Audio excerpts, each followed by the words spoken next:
Hello dear friends, welcome to all of you in this video.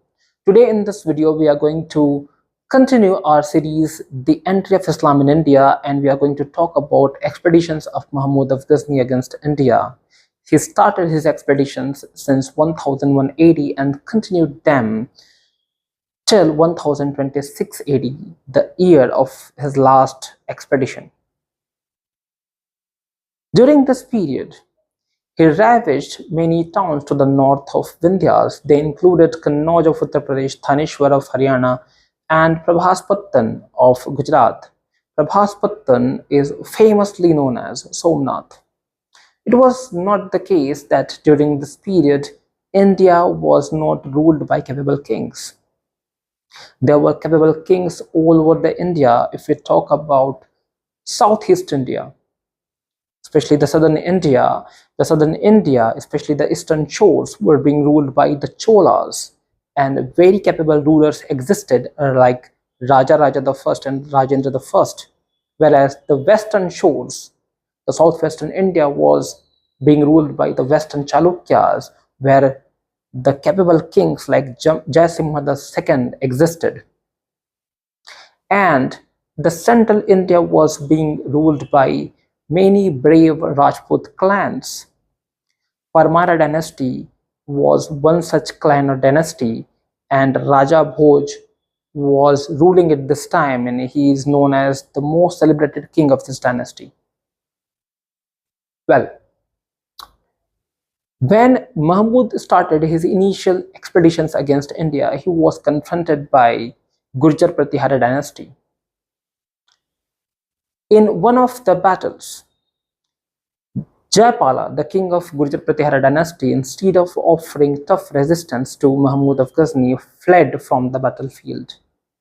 And this angered other Rajput kings. Vidyadhara Chandela was one of them. He was so angry that he killed this person, Jaipala, and met Mahmud of Ghazni in the battlefield. She offered him a very tough resistance, but because of lack of political support and internecine feuds among the Rajput clans, he was compelled to sign a treaty with him. Now let's talk about Mahmud Ghazni's Somnath mission. So Mahmud Ghazni started his Somnath mission very late in his career in 1025 AD.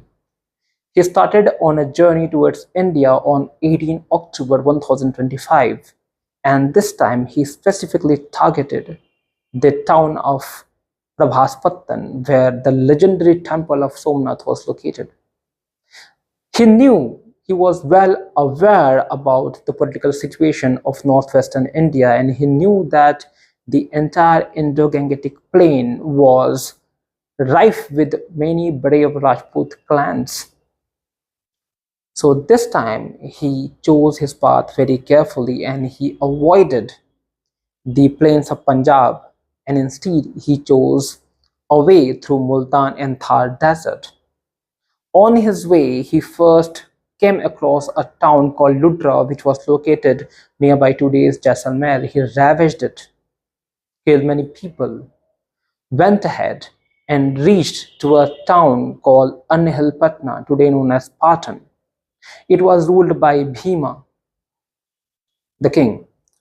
So instead of offering tough resistance, Bhima fled to the fort of Kantkot, located in Rann of Kutch. And Mahmud from Anhilpatna or Patan reached to Mundher. Mundher is today known as Modhera, and there existed a magnificent sun temple. The magnificent sun temple was converted to dust, was broken and destroyed by Mahmud of Ghazni, and many people were killed. After Mundher, he reached Dilwara, which was at the time known as Devalwada, and destroyed many Jain temples and Hindu temples, killed many priests, and ultimately he reached Prabhaspattan on 6 January 1026 AD. This place, Prabhaspattan, was the home of the legendary Shiva temple of Somnath. The temple was basically made of wood and many jewels were studded in it. The shikhra was many stories high.